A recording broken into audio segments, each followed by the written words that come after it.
All right, my friends, thank you so much for joining me once again. Today, I'm going to ask you a question or two, and I really hope that you take the time to sincerely answer me down in the comment section below, because I would love to hear your answers. The question is this: do you feel like you have more potential than what you're expressing? Are you being held back from doing something that you feel like will give you a sense of fulfillment or bring joy or happiness into your life, or do something better for the people around you in your life, but you just can't seem to tap into whatever it is that's holding you back?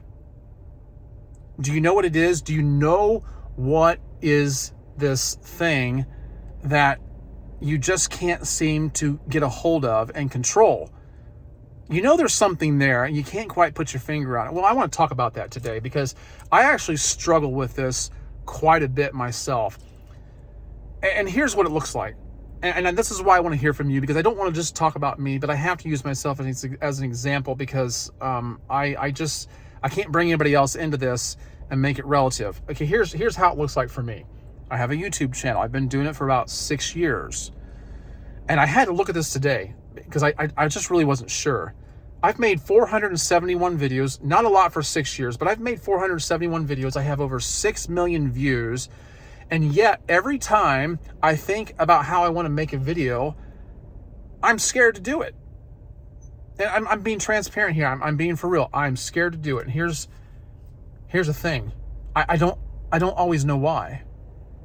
Because I look at my record and I go, well, I've made 471 other videos. What's my problem with this one? What's the deal? Why can't I believe in myself enough to make this happen? I have all these ideas, and to even sit down and plan it and outline it is just sometimes terrifying to me. I'm not afraid of people. I'm not afraid of getting up and talking in front of a camera. I'm not afraid of getting up and talking in front of a crowd of people. I've done public speaking. I actually enjoy it. But what is my problem with these videos? Because part of me loves doing it. It gives me a sense of purpose. But the other half of me always questions whether I want to quit this thing or not. I've actually tried it a couple times. Like, I've gone a month or two, but then I'm like, I always end up coming back because there is a sense of fulfillment in it. And I know that I can do it because I've done it for 6 years. Why am I not doing more? Why am I not further than ahead than I am? I question this all the time. You know what it is? I think I finally figured out what it is and why I'm not doing more. And I'm not going to give it to you right off the bat. I'm going to share it with you in the way that I found it, in the way that I discovered it. And I think that it's going to change everything for me from now on. At least I hope it does. I hope I don't fall back into this mindset that's going to cripple me moving forward. But I have a feeling that most of you probably feel the same way. And oftentimes we often come to the conclusion that it's a fear of failure, right? We hear that all the time. It's a fear of failure. And that seems plausible. I mean, after all, I've said it many times myself. What if this video falls flat in his face? Well, so many of my videos don't get a lot of views. The average YouTuber gets less than 500 views on a video. And I've got plenty of videos with less than 500 views. So if I get over 500, I feel like it's a success. It's not as much of a success as I would want it to be, but see, that's not my real problem. I just want to make content regardless of the amount of views I get, regardless of how far it gets in terms of the numbers of subscribers and the views I have, because I just like doing it. It gives me purpose. I find real joy in it when I'm finally done making a video. But going into it, I'm actually scared. And it holds me back. That's the reason I don't make more videos. So is it a fear of failure? Seth Godin says no. Okay, if you don't know who Seth Godin is, check him out on YouTube. I first found him on TED Talks, but this guy is brilliant. He's written a lot of books. He's been writing a blog a day for so many years. I don't even know how many years now, but he's hugely successful, and he's got a lot of good advice. He does a lot of coaching. He is consulted quite a bit, and he's very, very inspirational. And I picked up his book called Tribes. Okay, I picked this book up. Let me get it in focus. It's not going to come in. Oh, anyway, Seth Godin is amazing. So I'm reading this book, and on page 46, here's what he said. And I hope that this means something to you. All right? This is called Fear of Failure is Overrated, hence the title of this video. Fear of failure is actually overrated as an excuse. Why? Because if you work for someone, then more often than not, the actual cost of the failure is absorbed by the organization, not by you. If your product launch fails, they're not going to fire you. The company will make a bit less money and will move on. He's referring here to how people will work for somebody and not get ahead, not move up because they're afraid they can't do the job. And he's like, well, why? I mean, you're not going to have to absorb the cost of a loss, so you're not really going to fail, okay? Then he goes on to say, what people are afraid of isn't failure, it's blame, criticism. We choose not to be remarkable because we're worried about criticism. We hesitate to create innovative movies, launch new human resource initiatives, design a menu that makes diners take notice, or give an audacious sermon because we're worried deep down that someone will hate it and call us on it. When I read that, I thought, man, that hit me square between the eyes. That's exactly how I feel before I make any video. I'm afraid people are going to see right through me and call me on it.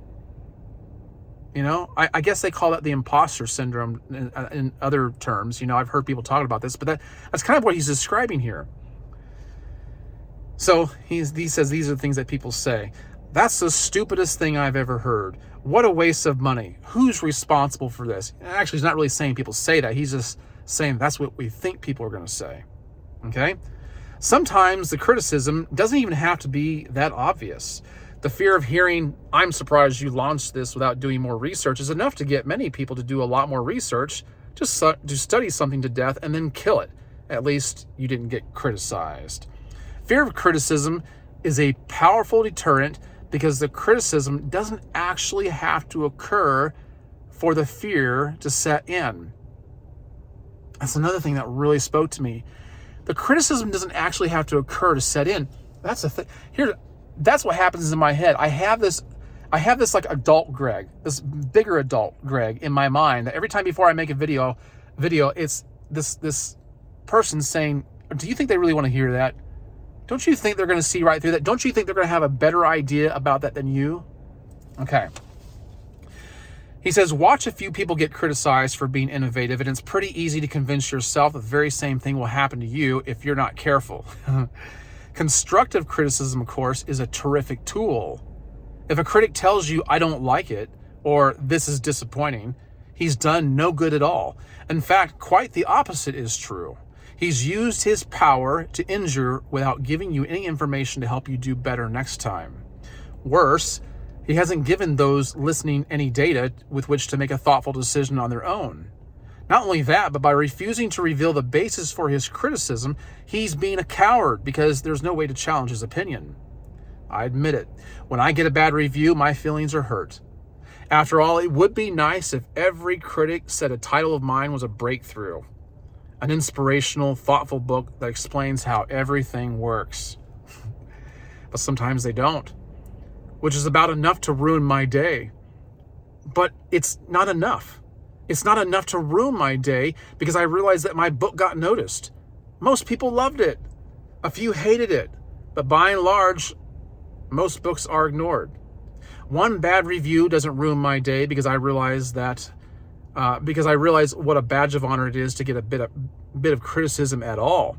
It means I confounded expectations, that I didn't deliver. I gotta turn the page. That I didn't deliver the sequel or the simple practical guide that some expected. It means that, in fact, I did something worth remarking on. The lesson here is this: if I had written a boring book, there'd be no criticism. No conversation. The products and services that get talked about are the ones that are worth talking about. How was your day? If you answer fine, that I don't think you were leading. So the challenge as you contemplate your next opportunity to be boring or remarkable is to answer these two questions. If I get criticized for this, will I suffer any measurable impact? Will I lose my job, get hit upside the head with a softball bat, or lose important friendships? If the only side effect of the criticism is that you will feel bad about the criticism, then you have to compare that bad feeling with the benefits you'll get from actually doing something worth doing. Being remarkable is exciting, fun, profitable, and great for your career. Feeling bad wears off. And then once you've compared the bad feelings and the benefits and you've sold yourself on taking the remarkable path, answer this one. How can I create something that critics will criticize? Listen, that just spoke volumes to me. It's important to make things that critics will criticize. Instead of being worried about being criticized, I should embrace it and be a little edgy. And sometimes I feel like I am, maybe, I don't know. But I just think that he's got a point here. I'm worried about what people will say, whether they'll think I'm good enough. It's not failure. It's criticism. And I think that I handle criticism well when it's actually given in the comments. I either ignore it, or I add humor to it, or I dismiss it. But it's the criticism that I have on the inside that gets to me the most. And I need to change that internal dialogue. And I'm just wondering if you feel the same way in whatever arena that you are participating in whatever venue that you find yourself in. Are you living up to your potential, or are you listening to the critical voice inside your head, or allowing others? Chances are others are not really criticizing you as much as you are in here. So that's my question to you. Are you missing out? Could you be doing more? Can you change the dialogue inside your head? I know I've got to. And I've got to start showing up more, because I could have done a lot more in 6 years. And in the next 6 years, I fully intend on doing so. I want to make videos every day. It's not really attainable. It's not really achievable in the real world for me, but I could do a lot more than what I do. I've just got to lower my expectations because other people are just not going to be as down on me as I am on myself. And I'm wondering if you guys find yourself in that position too. I just wanted to share my thoughts on that today. And I thought if it helped me, it might help you. Okay, all right? That's my only intention here, is to help you guys. It really is. So if that's spoken to you in any way whatsoever, please let me know. Comment down below. Share your experiences with me, and tell me how maybe you've come to the same realization in maybe a different way. All right, that's all I've got. That's the end of this video, guys. And I hope to catch you in the next one tomorrow. Please show up. I'm going to. All right. Have a great day.